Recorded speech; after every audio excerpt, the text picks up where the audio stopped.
My name is Mikala Egeblad. I work at Cold Spring Harbor Laboratory. I work on the tumor microenvironment, the environment that the cancer cells are living in.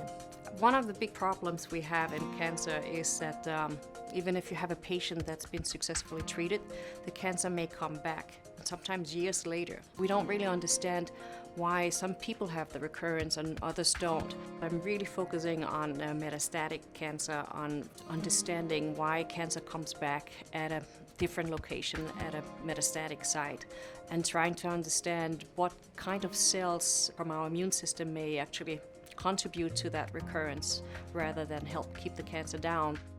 We have this special microscope where we can film inside a living mouse as we are inducing inflammation. And we saw this huge influx of neutrophils. The neutrophil is one of our immune cells. It's one of our first responders to an infectious disease. And we actually found that they were a very critical component of the whole process. We discovered that neutrophils, as part of the inflammatory process, are activated to form neutrophil extracellular traps, NET or nets.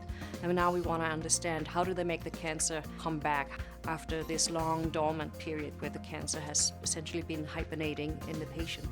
In the mice models that we are working with, we are trying to figure out why inflammation is driving this recurrence, and specifically the role of these neutrophils. We can see the cells sitting there alive and doing nothing for a long time. And then if we activate inflammation in these mice, now we start seeing the cancer cells dividing and grow and ultimately kill the mice, our mini patients. But this is supplemental, right? One of the things we're trying to do with this award is figure out how is what we've seen in the mice relevant for people. We're really focusing on breast cancer, but we are exploring other types of cancer, particularly pancreatic cancer. The Pershing Sohn Prize is going to help my lab really figuring out how do neutrophil extracellular traps promote the reawakening of dormant cancers. How do they work? How do they do this? Because if we can figure that out, then we can target them safely.